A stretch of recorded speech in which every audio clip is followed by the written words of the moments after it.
Middlebury has to swallow about $500,000 in costs it had no way of budgeting for. That price tag is the result of the long series of water main breaks throughout much of town. The Middlebury Select Board held a special meeting tonight to hear more about the fallout here. ABC 22's Mike Hoey was there, and he's now live from the newsroom with more. Now, Lauren, the last time we checked, a Middlebury fire hydrant that froze open in late January had led to more than 20 water main breaks, but now at the end of February, that total is even higher. The Middlebury Public Works Director of Operations says the town is still experiencing water main breaks even now, but Bill Kernan added Thursday night the latest breaks have not led to any new service interruptions or boil water notices. We still have some spots. We've had a couple of small breaks this week, but they've been in areas that were easily isolated, smaller pipes, so they didn't impact transmission mains and that kind of thing. That's likely welcome news for the founder of Aqua Vitae Kombucha. As we've mentioned, his company is in one of the sections of town affected most severely in recent weeks.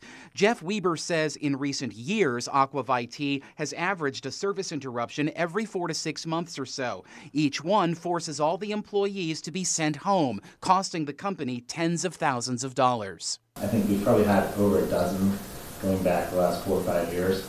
And this last one, we were down for 5 days. So it was, really disruptive. Kernan says there has been one benefit to Middlebury in all of this. The water main breaks have exposed weak points in the system that the town would have had to fix at some point anyway, and has condensed the effort to remediate them. So we have new pipe in the ground, we have new couplings in the ground, we have,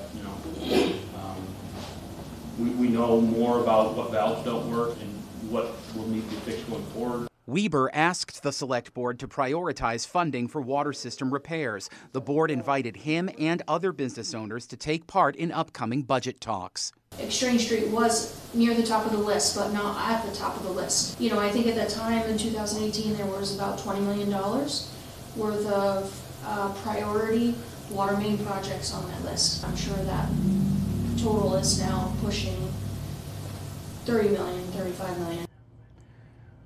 Lauren, I reached out this afternoon to both Bill Kernan and Middlebury Interim Emergency Management Director Tom Hanley. Neither of them was available this evening for a one-on-one interview. Live in the newsroom tonight, Mike Hoey, ABC 22 News. 4 days after Clinton County